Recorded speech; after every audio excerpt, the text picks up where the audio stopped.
அழகுக்காக என்னவெல்லாம் நீங்க மெனக்கிடுறீங்க? எந்திரிப்பா. ஆமா. ஏண்டா டேய், எனக்குன்னே வருவீங்களாடா? ஏன்ட்ட சரசம் பண்றக்கே ஓட்டாப்பே உங்களை பெற்றுறாங்களா? என் கையிலயும் மேக்கப் பொட்டல. அவர் உடை அலங்காரம் தான் பண்ணியிருக்காருன்னு நினைக்கிறேன். கண்ணுல என்னப்பா எல்லாமே ப்ளூ கலரா இருக்கு. கண்ணுக்குள்ள டாட்டு போட்டிருக்கியா? என்னடா சொல்ற? நீ உட்காரு. இப்போ வந்து அவர் மேக்கப் போடல, பட் அவர் தன்னை அழகுபடுத்தியதுக்காக எத்தனை டாட்டு குத்துனுக்குறாரு. நானே அதை பார்த்து அதிர்ச்சியா இருக்கேன். அதுக்கப்புறம் என்ன சார் இருக்கு? மெர்மெய்டு ஆண் மாதிரி இருக்கேப்பா. சார் இது என்ன பிரமாதம்? இது விட பெசலைட் ஒண்ணு இருக்கு. கூவுடா. இதை விட இன்னொன்னு வச்சிருக்கேன் சார்.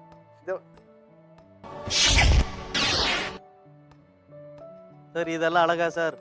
இதுதான் அழகு. இதுதான் பயம் சார். ஒரு நார்மல் ஹியூமன் பீயிங் உங்ககிட்ட வந்து நிக்க முடியுமா? நீங்க வெளியே நாக்கு நூர்த்தி காட்டனோட பயந்து ஓடிட மாட்டானா? 2 பேர் உட்கார்ந்திருக்காங்க. ஒரு நிமிஷம் நாக்கு காட்டுங்க. பாம்பு மாதிரி அப்படியே வந்துட்டு வெளில போயிடா தம்பி. இது நம்ம லிஸ்ட்லயே இல்லையே. அடேங்கப்பா. இத ட்ரிக்ஸ் பண்ண முடியும். அப்படியா?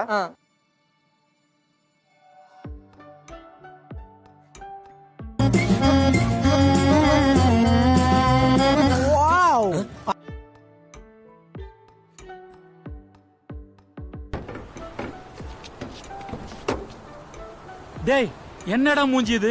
இதெல்லாம் வியாபாரம் ஆகாது. நாக்கு வேற வேற கலர்ல இருக்கு. அதுவும் ப்ளூ கலர்ல இருக்கு.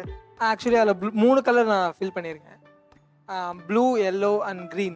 சார் டேய் என்ன இல விடாது. நல்ல விஷயம் தான்டா இது. மேரேஜ் எல்லாம் ஆகுமா அவருக்கு? எங்க வீட்ல பாக்குறாங்க. ஆல்ரெடி 2 பொண்ணு ஓகே சொல்லிருக்காங்க. எனக்கு இப்ப இத மேரேஜ் பார்த்து கூடுவா? கண்டிப்பா பார்த்து கூட ஓகே சொல்லுவாங்களா? நிறைய ப்ரோபோஸ் கூட வருது எனக்குலாம். சார் நிஜமா நான் சொல்றதுக்கு ஒண்ணு இல்ல. அவங்க இந்த பிரபஞ்சத்துல தான் பிறந்திருக்கிறாங்களான்னு எனக்கு தெரியல. நீங்க ஒரு மனிதனா இல்லாம மிருகமா பாம்பு மாதிரி மாறி இருக்கிறீங்கன்னா அது எப்படி சார் எங்களால ஒரு மனுஷனா ஏத்துக்க முடியும்? எப்படி இருந்தா மனுஷன்னு சொல்றீங்க நீங்க? சொல்லுங்க. அந்த மாதிரி நான் ட்ரை பண்ணலாம். நான் மனுஷன். இந்த ரோல் உட்கார்ந்திருக்கேன் பாருங்க, இப்படி இருக்கணும். நானும் சிமிலர் அப்படிதானே இருக்கேன். இதுதான் உங்களுக்கு சேஞ்சஸ் தெரியுது. நான் நாக்க கட் பண்ணிருக்கேன், அவ்வளவுதான். வேற ஏதாவது